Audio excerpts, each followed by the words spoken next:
Baik, assalamualaikum warahmatullahi wabarakatuh. Ketemu lagi, kita akan membahas tentang uh, Linux ya, introduction to the Linux OS, pengenalan terhadap Linux OS. Ya, ini perkenalan nama saya.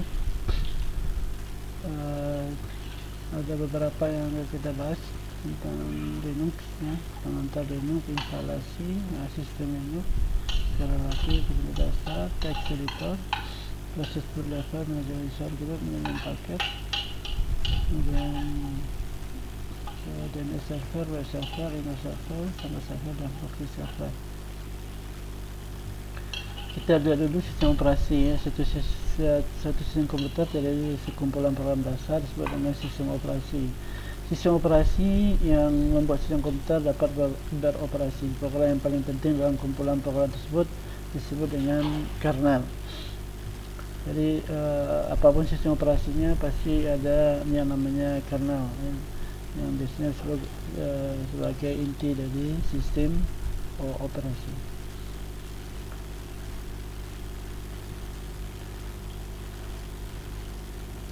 Nah, perangkat lunak bebas ialah perangkat lunak yang mengizinkan siapapun yang untuk menggunakan, menyalin dan mendistribusikan baik dimodifikasi maupun tidak secara gratis ataupun dengan biaya.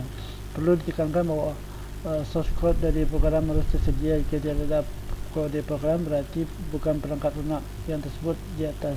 Merupakan definisi sederhana. Lihat juga di pengertiannya di sini, pengertian lebih panjang. Jika satu program bebas, maka dapat dikhususkan pada sebuah sistem operasi bebas seperti GNU atau versi bebas di http gnu.org, GNU Linux, dan GNU.html. Kita lihat proyek GNU ya, www.gnu.org. GNU is not unique ya. Dimulai tahun 1984, dimotor oleh Richard Stallman, bertujuan untuk membuat Free Unix-like operating system. Selanjutnya dikelola oleh sebuah organisasi non-profit bernama Free Software Foundation. Lisensi utama yang digunakan proyek ini adalah GNU GPL ya. GPL itu General Public License. GNU GPL ya, kebebasan untuk menjalankan program untuk tujuan apapun, kebebasan nol. Kebebasan untuk mempelajari cara kerja program dan menyesuaikannya dengan sesuai kebutuhan. Kebebasan 1 ya, akses ke source kode menjadi persyaratan. Kebebasan untuk mendiskusikan kembali. Kebebasan 2, kemudian kebebasan untuk memperbaiki program dan melepaskannya perbaikan ke publik. Kebebasan 3, dan akses shortcode menjadi prasyarat. Nah, berbagai jenis software ya. Jenis software itu ada namanya freeware, ada shareware, ada treeware ya. Jenis lainnya ada open source dan closed source ya. Nah, untuk Linux sendiri dia open source ya. Berarti source code-nya bisa dibuka ya, dan apapun di dalam itu bisa dilihat gitu ya. Kalau diibaratkan makanan gitu, Linux itu sebuah makanan ya, yang kalau kita ingin makan itu ada kelihatan ingredientnya apa gitu ya, sehingga kita tahu oh ini yang kita makan apa. Nah, berbeda dengan yang closed source ya. Kalau closed source berarti kalau dibaratkan makanan, berarti ada makanan kelihatannya enak, cuman kita nggak tahu isi dalamnya apa gitu. Berarti pilihan kita apa ya. Kemudian diagram dibuat oleh Chowkey menerangkan berbagai perbedaan kategori perangkat lunak ya. Free software ya, public domain software, resource ya. Kemudian ada software under experiment license, copyleft software under GPL, ini tadi open source software. Kemudian proprietary itu software yang berbayar, ini yang free software. Public domain software, resource. Kemudian di sini ada shareware, free download software. Nah, kita lihat Linux ya. Sebuah kernel sistem operasi dibuat pertama kali oleh Linus Torvalds pada tahun 1991, dikembangkan metode open source dan dia di bawah lisensi GNU GPL. Ketika digabungkan dengan aplikasi proyek GNU akan menjadi sebuah sistem operasi mirip Unix ya, atau Unix-like, bersifat free bernama GNU Linux. Source-nya Anda bisa lihat di www.kernel.org. Kemudian distro Linux ya. Umumnya distro Linux berisi dari sistem operasi Linux yang lengkap dengan aplikasi desktop dan berbagai aplikasi untuk kebutuhan kantor, internet, multimedia, dan pengembangan software. Distro juga berisi program tambahan, tools yang memudahkan instalasi dan konfigurasi. Nah, untuk distro Linux ini ya dikemas dengan berbagai aplikasi ya. Contohnya ada namanya Red Hat, ada Fedora, ada CentOS, Debian, Ubuntu, Kubuntu, Slackware, Gentoo, SUSE, OpenSUSE, Mandriva, Blackcon, Igos Nusantara, dan lain-lain. Jadi cukup banyak, dan kita sendiri juga bisa membuat distribusi Linux ini sesuai dengan kebutuhan ya. Nah, populer yang paling populer di distro Linux itu sebenarnya Android ya. Android itu dibikinnya juga berbasiskan Linux ya, dengan asal Linux populer, developer want to develop with some OS ya. Kemudian ada CentOS ya, kemudian Linux Mint ya, kemudian Ubuntu ya, dan lain-lain ya. Kalau sini kan ada Luna, Evelynti, Debian, Nopix, Gentoo Linux, dan lain-lain.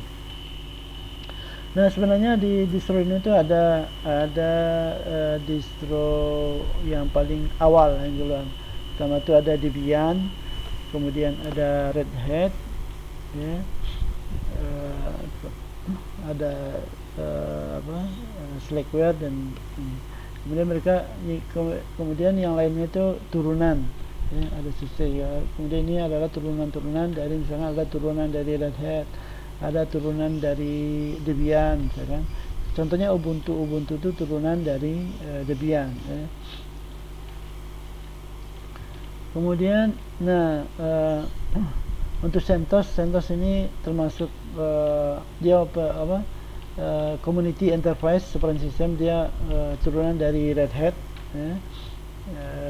Dia ikutin rilis Red Hat ya, dan termasuk banyak digunakan untuk sebagai server. Sedangkan Ubuntu sendiri ya, dia adalah sebuah sistem operasi Linux yang cukup populer karena kemudahan dari penggunaan dari segi desktopnya membuat orang lebih friendly untuk menggunakannya.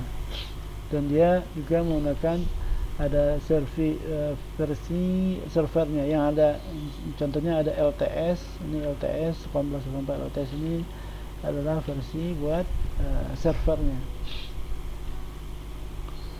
Kemudian kernel sendiri dimuat ke dalam RAM pada saat sistem boot yang terdiri dari banyak prosedur kritikal yang diperlukan agar sistem dapat beroperasi.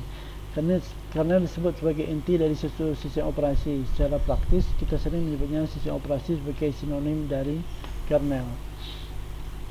Nah, Linux sendiri ya merupakan sudah berawal dari 90-an tadi, menggabung sistem operasi komersial dengan sistem CV awalnya dikembangkan oleh AT&T, sekarang dimiliki oleh Novell.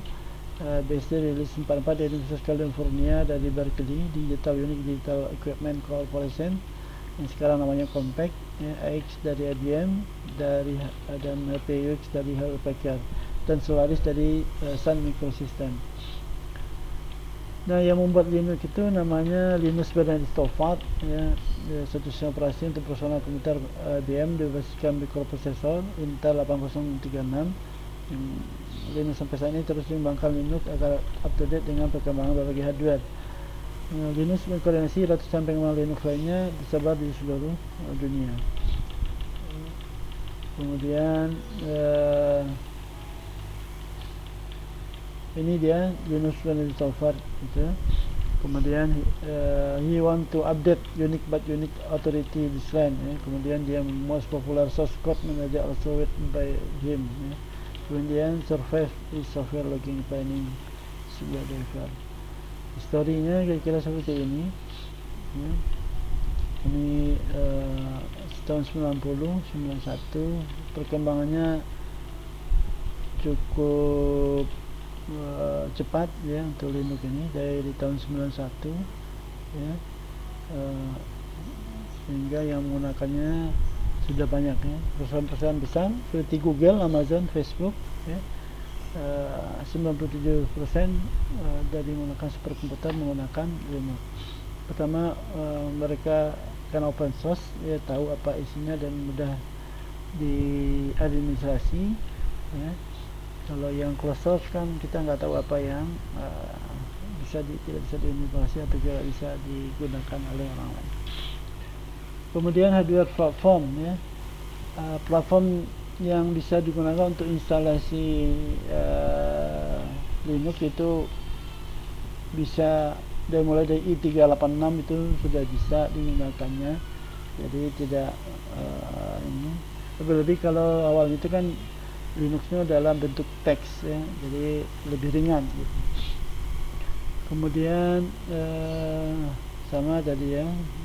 Kemudian keunggulannya ya, keunggulannya adalah satu operasi yang bukan satu sistem operasi yang komersial ya. Jadi Anda bisa mendownload kapan saja, di mana saja, dan bisa menyebarkannya bisa dengan gratis ya, tanpa Anda harus membayar. Kemudian kode sumber Linux ya, tersedia secara terbuka bagi semua orang untuk dipelajari.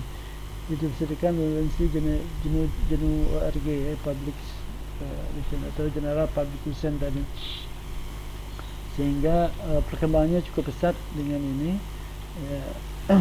Pertama dari segi kemampuan hampir sama dengan sistem operasi yang closed source lainnya, dan bahkan lebih tangguh dari segi dari segi keamanan, misalkan virus hampir tidak ada, dan untuk administrasi jaringan juga lebih simpel. Kemudian keunggulan lainnya, Linux adalah true Unix kernel, namun bukan full Unix operating system karena tidak dilengkapi dengan aplikasi seperti file system utilities, compiler, text editor, system administration, tools, Windows, dan GUI application dan lain. Tapi sebagian besar aplikasi tersedia secara bebas dengan lisensi GPL dapat install ke dalam Linux. Jadi yang Linux asli itu ya kernelnya ya. Jadi kalau yang Anda gunakan sekarang, contohnya Anda menginstal Ubuntu, itu adalah gabungan antara GNU dan kernel sehingga makanya disebut dengan Linux GNU. Open source ya, lisensi open source memiliki makna serupa dengan free software ya. Artinya Anda bebas mengadakan, mempelajari dan mengembangkan karena tersedia kode sumber programnya, serta menyebarluaskan hasil pengembangan untuk berbagai kebutuhan. Nah, bagaimana Linux digunakan? Umumnya digunakan sebagai server, yang paling banyak itu digunakan sebagai aplikasi server yang diinstal di dalam sebuah server. Kemudian karena dari segi kemudahan dalam administrasi serta dari segi keamanannya lebih mudah untuk dikonfigurasi. Nah, kita lihat komponen Linux sendiri ya. Jadi Linux itu ada kernel, ada struktur directory, dan ada environment ya. Nah, di kernel sendiri ya, simply kernel switch between hardware dan software ya. Karena di ini lebih dari 1000 OS Linux kernel ya, Android dan lainnya, gambarnya seperti application, kernel, CPU, memori, device, cara kerjanya gitu. Atau kalau kita dari arsitekturnya kira-kira seperti ini. Contohnya ini user ya. User contohnya kita menang sebuah aplikasi pakai editor VI, misalkan kita buat dengan shell script, kita menuliskan echo hello misalkan. Nah, echo hello berarti waktu kita mengetikkan echo hello, kita mengeksekusinya untuk bisa tampil ke monitor ya, dia akan berhubungan dengan shell ya.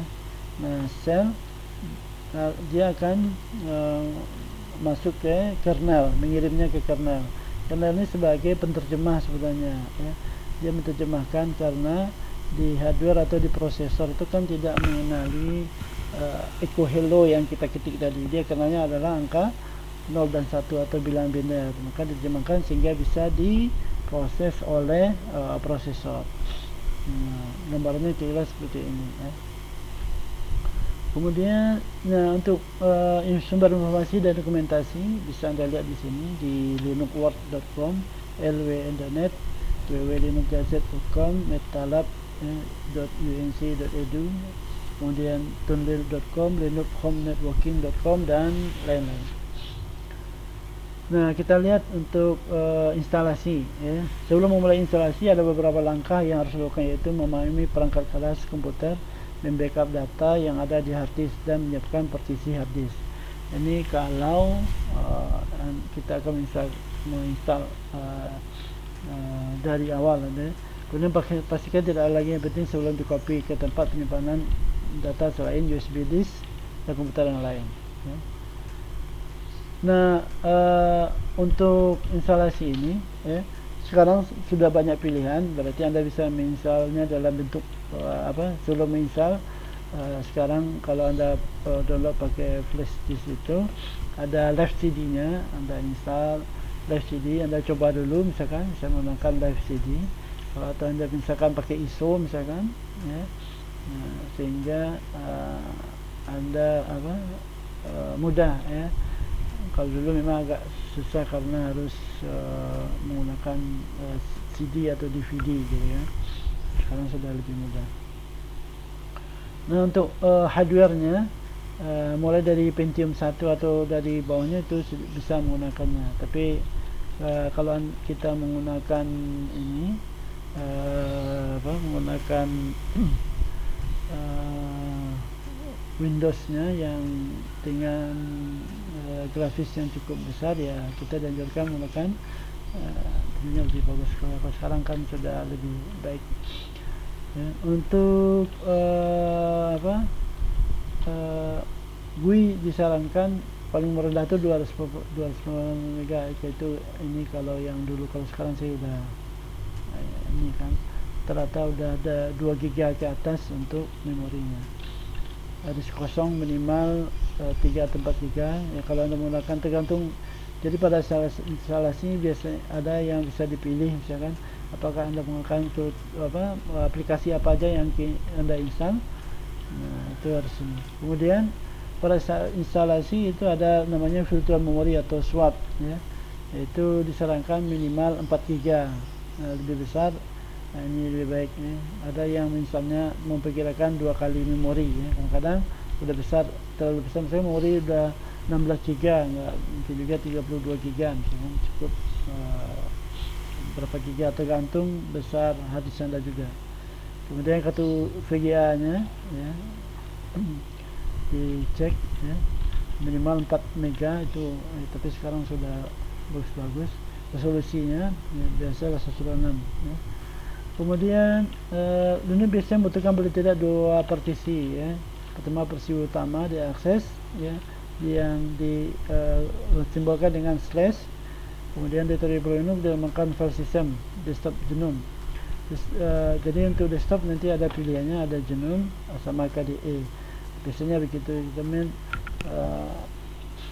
defaultnya ke genome, ya. Tadi pada hard disk pertama Windows misalkan C, floppy A. Ini kalau Anda masih pakai floppy dan ini. Kemudian instalasi Linux memahami partisi hard disk. Kedua partisi swap akan diakses atau dimon sebagai memori virtual. Ruang hard disk berfungsi sebagai RAM. Swap di Windows juga ada, bisa berupa file, ya. Juga Linux juga bisa menggunakan swap berupa file, namun tidak umum disarankan alasan kemudahan dan keamanan. Swap berupa file mudah dihapus daripada swap berupa partisi. Nah, instalasi penamaan hard disk. Di Linux kalau sesuai dengan jenis dan letak, nama-nama ini tidak bisa diakses sebelum dikaitkan dengan mount point-nya, ya. Nanti kalau di hard disknya bisa kedeteknya dev HDA, dev HDB, dev HDC. Atau kalau Anda menggunakan SCSI atau disk USB, akan deteknya def SDA, SDB, dan seterusnya. Beberapa distro Linux juga menggunakan emulasi SCSI untuk SATA digabungkan dengan CD, dianggap sebagai SCSI. Kemudian instalasi Linux, menginstal bootloader-nya. Bootloader adalah program untuk memilih booting salah satu dari beberapa distro sistem operasi dalam satu komputer. Secara otomatis sebagian distro menginstal bootloader grup serta sektor pertama pada dev master boot record, ya. Jadi dia bootloader ini datangnya pada track 0, ya, sehingga ini diinstal pada bootloader ini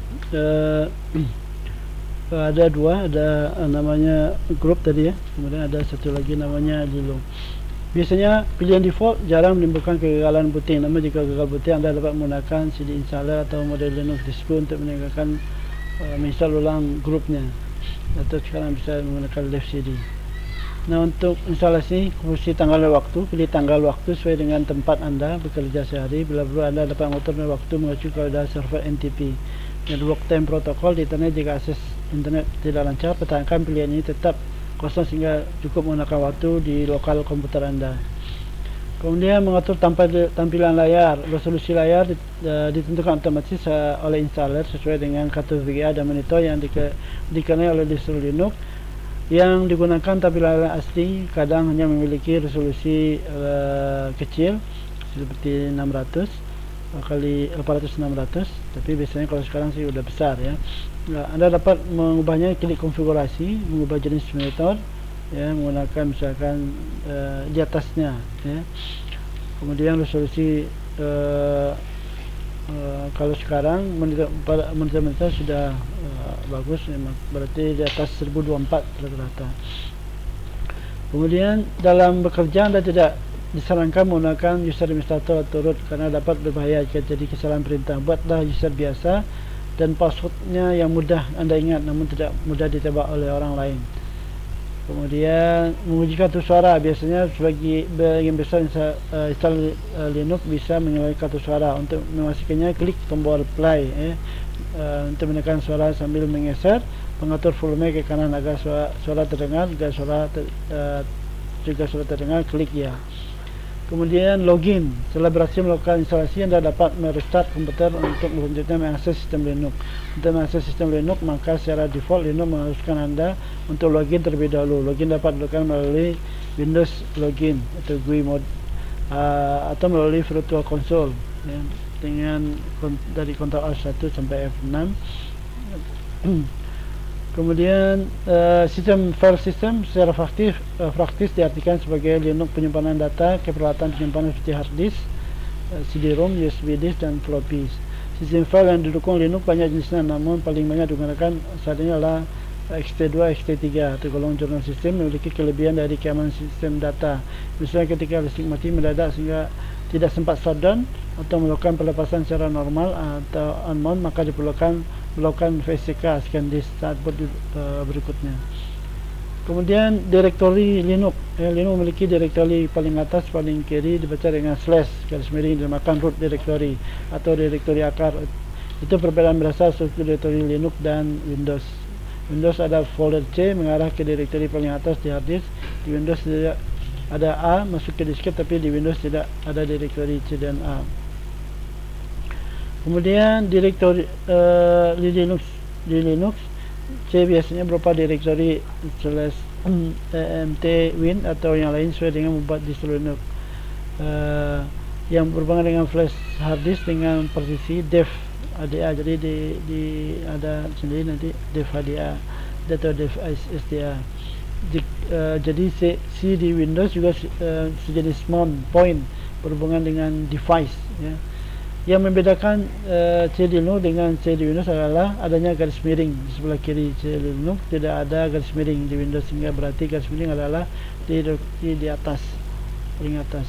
Gambaran ilustrasi struktur direktori Linux seperti ini. Ini rootnya, ini paling tinggi di sini. Kemudian ada beberapa subdirektorinya: bin, boot, dev, etc, emt, sbin, USR. Kemudian di bawahnya baru ada di bawah MT sekarang media, di bawah media ada MT media, kemudian di situ hard disk ya. Ini ada subdirectory lagi di bawahnya. Ya, kira-kira gambaran ilustrasinya kira seperti itu. Kemudian lokasi file atau directory, lokasi file atau di Linux umumnya disebut atau dinyatakan berdasarkan hierarki seperti berikut ini. Ada root directory, ini first level directory, second level directory, third level directory, ini directory separator, ini file name-nya ya, nama file ya. Modelnya seperti itu. Kemudian shell ya, adalah program user atau satu environment disediakan untuk user berinteraksi dengan sistem komputer.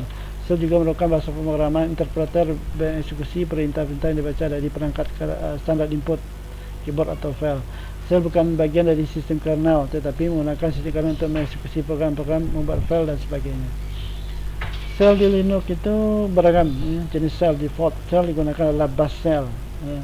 Beberapa jenis lainnya ada ASA, CSA, KSA, dan TCSA. Di MS-DOS nama shell adalah command com yang juga dengan untuk dimaksud yang sama tapi tidak sehebat Linux shell-nya. Ilustrasi shell Linux kira-kira seperti ini, ada shell, ini aplikasi Linux, jadi setara dengan aplikasi. Kemudian jika Anda login ke sistem dalam mode teks seperti yang melalui virtual console, maka akan mendapatkan shell Linux. Di shell tersebut Anda dapat mengetikkan satu perintah yang dikandungi oleh shell. Jika Anda bekerja pada shell Linux, umumnya dipakai dengan tanda from shell. Kira-kira seperti ini from shell-nya. Kemudian dia ada tanda dolar. Di tanda dolar ini berarti ini adalah user biasa. Nanti kalau di depannya ada tanda pagar, itu berarti adalah adminnya atau root. Jika Anda bekerja dalam model GUI atau grafis, Anda dapat menjalankan shell dengan baik mengklik menu atau ikon terminal pada distro Linux. Pada terminal Anda dapat juga menjalankan perintah Linux tersebut. Kemudian perintah ya, format penulisan perintah umumnya seperti berikut ya, command, option, contoh ya, ls-a, ls-a ya. Nanti ada bahasan khusus tentang perintah-perintah dasar ini. Nah, ini beberapa perintah yang ada di Linux ya. Di part selanjutnya kita akan membahas tentang perintah-perintahnya ini ya. Mungkin itu dulu untuk part pertama ini. Kita lanjutkan untuk part kedua tentang tahap-tahapan instalasi Linux. Assalamualaikum warahmatullahi wabarakatuh.